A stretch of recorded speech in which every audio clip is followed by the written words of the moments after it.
Hi, this is Charlotte Pierce. I'm the producer of Ready Row USA podcast and live stream. And I'm really excited today. We have one of my favorite people in rowing, and she's the executive director of Philadelphia City Rowing, which is an amazing program for kids, right, Caitlin? Yep. Just youth. Yeah. And has been involved at my rowing club, which is in the fake backdrop behind me.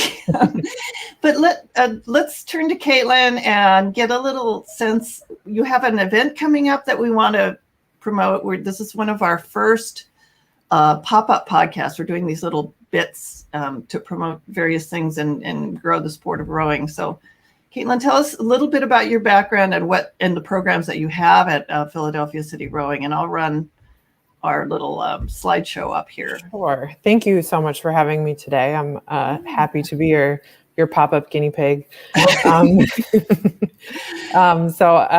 I am the executive director at Philadelphia City Rowing. Prior to coming here, I spent some time up at the beautiful boathouse in your background, CRI, where I learned a lot from everyone there.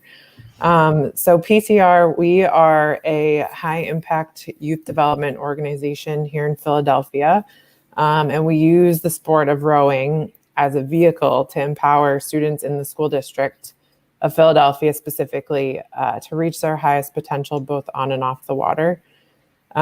Youth here in Philly have historically been excluded from the rowing community.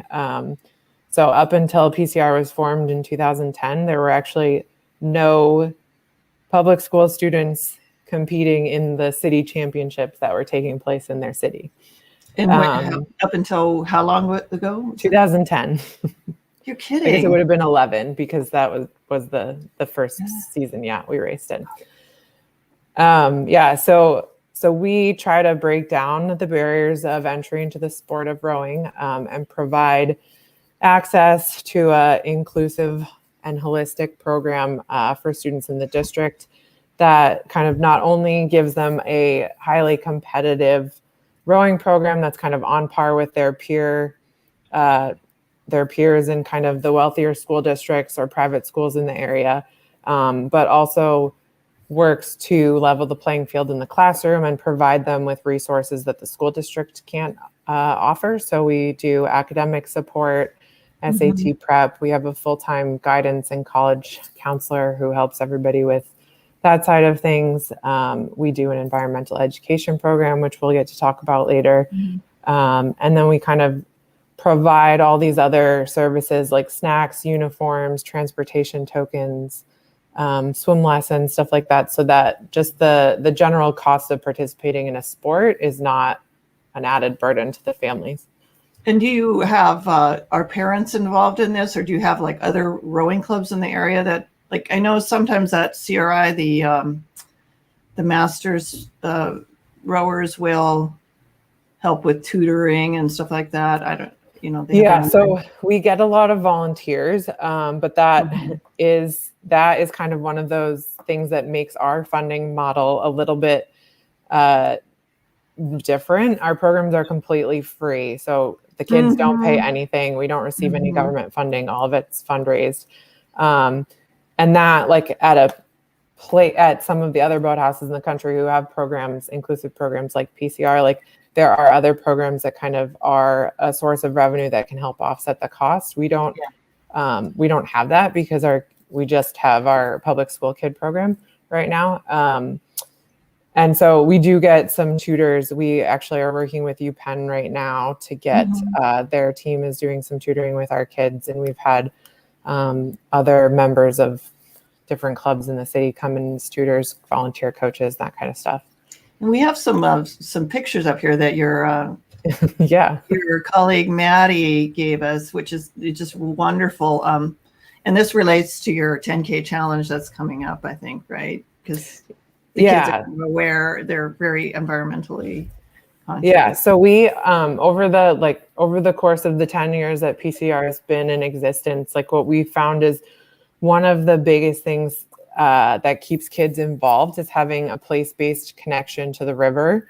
and their community. And so like we specifically have an environmental education program that teaches kids about the river and helps them become good citizens of their neighborhood, the park, the land, so that they create, there's like an inherently a sense of ownership and pride in just being in that space and being connected to the river, the rowing community, and those sort of things. So these pictures are students, they're doing a cleanup that day, cleaning up trash from the park nearby that eventually probably would flow into the river. And these are rowers here, right? Yes, those are our rowers. They just look, I don't know who took the pictures, but they just look so like they're so involved and they care about each other. I don't know. I'm just projecting, but it's a really nice scene. If you're just listening on audio, I think this slideshow or some of the pictures are on philadelphiacityrowing.org, right? Yeah, so our students come from, our high school program comes from 20 different high schools. And so to your point, it's really fun to see them all come together because they're very likely not going to know some of these kids ever. They're not in the same school. They might not be in the same neighborhood, and they come from all across the city to, be in this program and support each other. And it's fun. Yeah, that's awesome. Well, and tell me a little bit, wanted to, how you landed at Philadelphia City Rowing. I know you've been up in this area quite a bit, and did you grow up in the Boston area? Yeah, so I grew up in Massachusetts. I rowed at Cornell after that, and then was coming to Boston for grad school to do a master's in energy and environmental analysis at BU.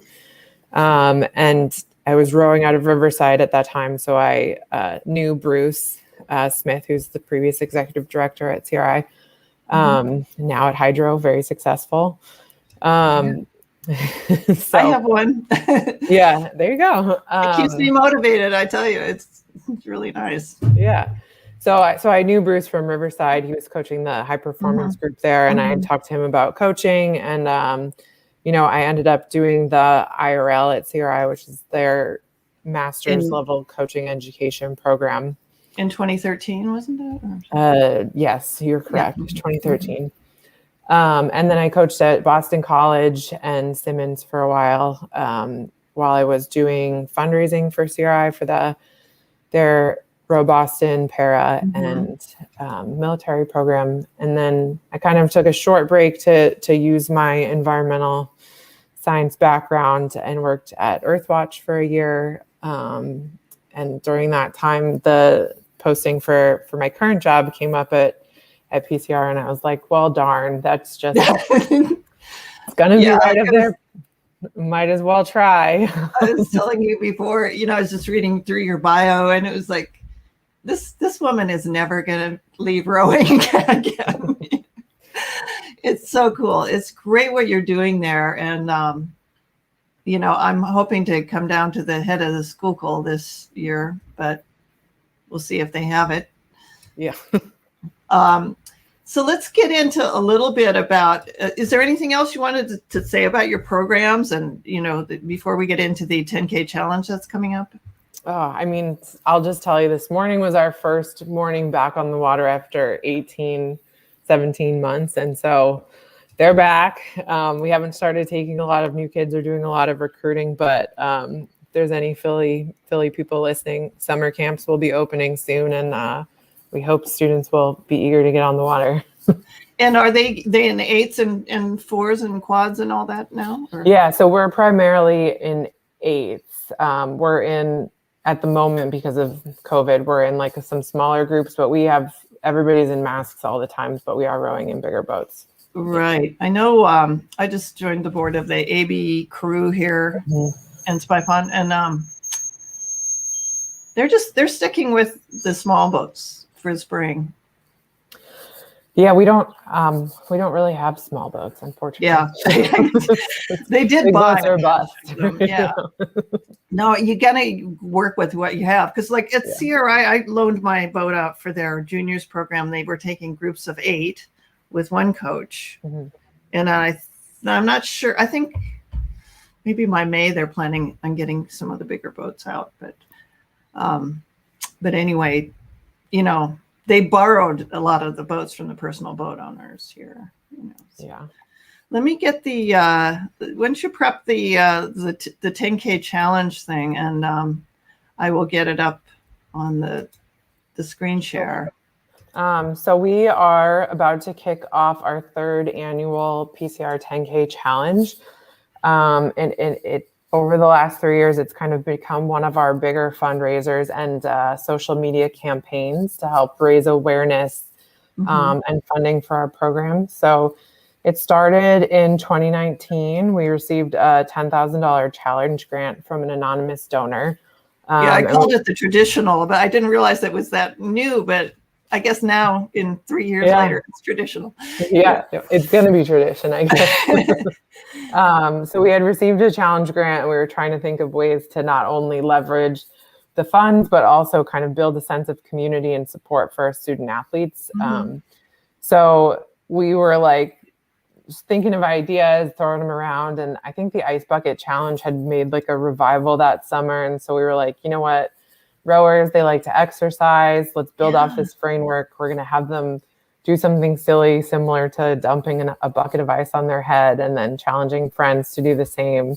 And so we just made that erg a 10K, challenge 3 friends, make a donation. And it turned out to be a bigger hit than we expected. So, you know, we had hundreds of people sharing like inspirational captions and team photos and making music videos across the community. And, you know, that was really great for, it's fun for our, you know, our student athletes to see that kind of support coming in from all across the country. And so, and this is all, it's erg or water or rowing cycling. Oh, it's like the one up in New Hampshire. Yeah, so like it started out as erging, but over the years we've wanted to broaden the appeal and make it accessible to non-rowers or other people in the fitness community who just want to support our organization and you know, our student athletes. And so last year we did a 1,000 rep challenge because it was right at the start of COVID. So like it was different body weight exercises, just cool. We're flexible. Nice. Yeah. And but the idea is get 3 friends and then so the idea is you erg 10,000 meters, run, cycle, swim, whatever you want, 6.2 miles. Take a sweaty selfie after you complete it and then share your photo on social media. You can say nice things about sport-based youth development or why having equitable access to the sport is important to you, something like that, and challenge 3 of your friends to do the same. And then, of course, if you're in a place to donate to the program and can help us sustain our programs and our operations, that would be great. So, and this year, because of the environmental focus, you have this hashtag. Is that, which one would you like people to use? The 10K challenge? Both. Both. Okay. Both. Yeah, this year, I don't know if people widely know this, but April is Earth Month. Earth Day is also in April, but so we're kind of trying to piggyback off of that, and then just our kids are really passionate about the environment. We have kids that are really involved in Sunrise Movement, and like we talked about before, just kind of sustaining the Schuylkill River and the watershed for years to come. So we're building off their passions and Earth Month to kind of bring a lens of sustainability and environmental justice to the challenge. So if anybody wants to add that in, if you want to like show us your, you know, stainless steel water bottle or like your compost pile after you're done doing your 10K, or one of our favorite things. One of our favorite things is plogging, which is where it's a Swedish term where you go for a run and pick up trash at the same time. Like these are all highly encouraged and just are going to add to the fun. Oh, thank you so much for now. I'm just like, I'm so excited about it. So I'm going to do it. I think it starts April 1st and it goes through April 30th. Yep. The whole month.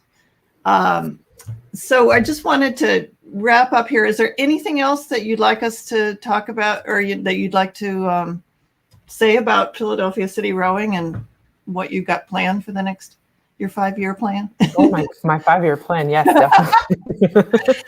I think we have half a minute. So yeah, I was telling you this before, like we're in an outdoor space right now. So like our 5-year plan, we definitely need to grow our staff. I'm right now the only full-time employee.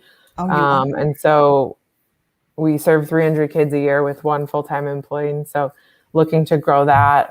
We want to double the size of our middle school program, and we're looking to add support services so that we can better serve the student athletes who need additional services, stuff like hot meals, laundry on site, expanded educational programs, that kind of stuff.